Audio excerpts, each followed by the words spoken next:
বাংলাদেশের জনগণ আগের অবস্থায় ফিরে যেতে চায় না, তারা মূলত পরিবর্তন চায় বলে মন্তব্য করেছেন প্রধান উপদেষ্টা ডক্টর মোহাম্মদ ইউনূস। নিউ ইয়র্কে জাতিসংঘ সাধারণ পরিষদের অধিবেশনের ফাঁকে গত সপ্তাহে যুক্তরাষ্ট্রের সংবাদ মাধ্যম এনপিআরকে দেয়া সাক্ষাৎকারে তিনি একথা জানিয়েছেন। এই সাক্ষাৎকার সোমবার প্রচার করে এনপিআর। সংখ্যালঘু আহমদিয়া ও হিন্দু সম্প্রদায়ের ওপর হামলা, মাজারে হামলা ও মব জাস্টিস নিয়েও প্রশ্ন করা হয় ডক্টর ইউনূসকে। জবাবে তিনি বলেন, লোকজন বিপ্লবের আবহে ছিল, যাদের কারণে সহযোদ্ধাদের প্রাণ গেছে, তাদের খুঁজছিলেন বিপ্লবীরা। এই জন্য তারা শেখ হাসিনার নেতৃত্বাধীন দলের সমর্থকদের আক্রমণ করেছেন। সংখ্যালঘুরা, বিশেষ করে হিন্দু সম্প্রদায়, শেখ হাসিনা দলের সঙ্গে যুক্ত ছিলেন বলেও মন্তব্য করেন প্রধান উপদেষ্টা।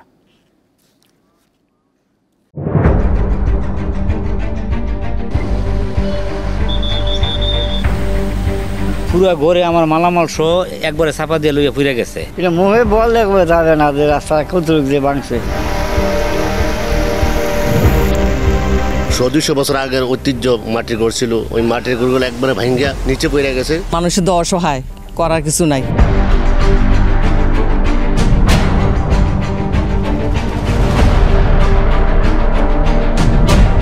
দীপ্ত সংবাদ, সবার আগে, জনস্বার্থ।